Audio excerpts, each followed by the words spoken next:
They said he only had months to live, how a sick Lakewood ranchman is holding out hope and fighting for time. And the latest in the case of abandoned Palmetto baby coming up next. Live from ABC 7, your Suncoast News.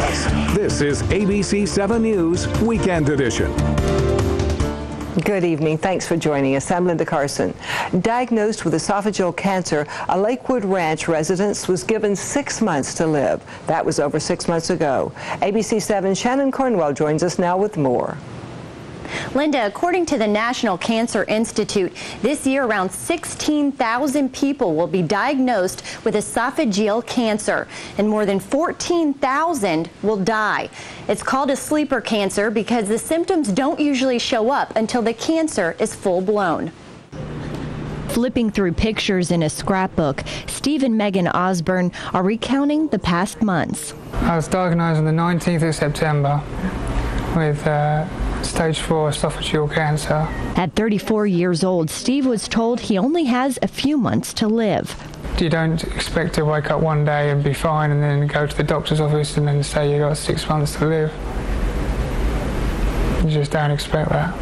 Steve had a feeling something wasn't right. Swallowing food became difficult, and he thought it might be acid reflux. Everywhere he went, he had Tums with him, and he was eating them almost like you or I would eat gum. And that's when I kind of knew something wasn't right. And a doctor confirmed their suspicion. Steve had esophageal cancer. They shoved a camera down my throat to find out what was going on down there. And they found a 13.5 centimeter tumor. After going through chemo and even hospice, Steve decided his game wasn't over. He just looked at me and he said, I just cannot sit here and wait. I want to do something. I don't want to die. I don't want to wait for it. He was going to fight back with some natural treatments. Doctors don't want you to do homeopathic. They want you to do conventional medicine. But when it fails you and they tell you there's nothing you can do, where do you go? You know, you can't just wait. So he is changing his eating habits and loading up on pills. The homeopathic stuff, I mean, you really don't know if it's doing any good or not. But I'm still here every day still. And, you know, you just keep plugging along and trying to make sense of it all. You know, how I'm waking up every morning still. Hopeful to add more pictures to this album.